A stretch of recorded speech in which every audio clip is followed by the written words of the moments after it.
দেখতে দেখতে বছর ঘুরে আবারও কিন্তু রমজান মাস চলে এসেছে। আল্লাহর কাছে আমরা হাজার হাজার শুকরিয়া যে আবারও রমজান মাসটা পেয়েছি। অন্যান্য মাসের তুলনায় এই রমজান মাসটা কিন্তু হাজার গুণে শ্রেষ্ঠ একটা মাস। সারা বছর যে যতই পাপ কাজ করুক না কেন, সবাই কিন্তু রমজান মাসে এই পাপ কাজ থেকে বিরত থাকতে চেষ্টা করে এবং আল্লাহর প্রতি চলার চেষ্টা করে। এই রমজান মাসকে ঘিরে কিন্তু আমাদের সংসারে অনেক রকম কাজ থাকে। আজকে আমি যে কাজগুলো করব এগুলো হলো রোজার পূর্ব প্রস্তুতির কাজ। আপনারাও নিশ্চয়ই এই কাজগুলো রোজার জন্য করে রাখতেছেন। হ্যালো এভরিওয়ান, আসসালামু আলাইকুম। কি অবস্থা সবার? আশা করি সবাই অনেক বেশি ভালো আছেন। আপনাদের দোয়া এবং ভালোবাসায় আমিও অনেক বেশি ভালো আছি।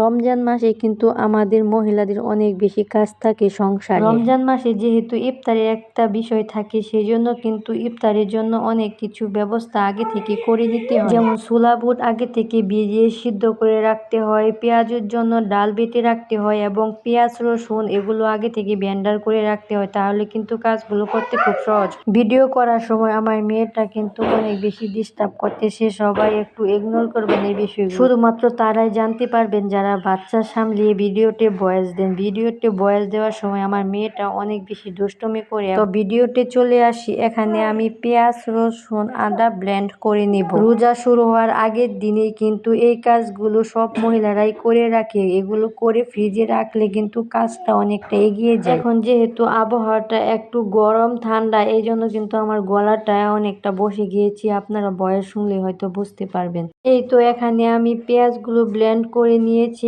এখন আমি এখানে রসুনটাও ব্লেন্ড করে নিব। অনেকটুকু পেঁয়াজই কিন্তু আমি এখানে ব্লেন্ড করে নিয়েছি। আমার এগুলো দিয়ে কিন্তু 4-5 দিন অনায়াসে চলে যায়। সারাদিন রোজা রাখার পর ইফতারে কিন্তু আমাদের ভাজা পোড়া আইটেমটা একটু বেশি করা হয় এবং ইফতারে ভাজা পোড়া আইটেমটা খেতে কিন্তু অনেক বেশি ভালো লাগে। সারাদিন তো অনেক বেশি কাজ করতে হয়, তাই এগুলো আমি দুপুরে গোসল করার আগে ব্লেন্ড করে নিচ্ছি। তারপর গোসল করে অন্যান্য কাজগুলো সেরে নিই। এই ভিডিওটা হলো রমজানের আগের দিন, তখন এই ভিডিওটা করেছিলাম কিন্তু ভয়েস দিতে পারি নাই সময়ের জন্য। আপলোড করতে করতেও দেরি হয়ে গিয়েছে। এই তো এখানে আমি অনেকটা পরিমাণ রসুন দিয়েছি। এখন আমি এখানে অল্প পরিমাণ পানি দিয়ে ব্লেন্ড করে নিব। পানি দিলে হয় কি রসুনটা খুব স্মুথ ভাবে ব্লেন্ড। ইদানিং ফেসবুকে তেমন একটা ভিডিও আপলোড দিই না, কারণ ভিডিওতে তেমন একটা ভিউ হয় না। তাছাড়া মেয়েটা অনেক বেশি দুষ্টুমি করে, সবকিছু সামলিয়ে ভিডিও দিতে অনেকটা কষ্ট হয়ে যায়। যাদের বাচ্চা আছে তারাই শুধু বুঝতে পারবে যে ভিডিও আপলোড করা বাচ্চা রেখে কতটা কষ্ট করে একটা বিষয়। আমার কিন্তু অনেক বেশি কষ্ট হয়ে যায়। অনেক সময় ভাবি আর ভিডিও আপলোড দিই, কিন্তু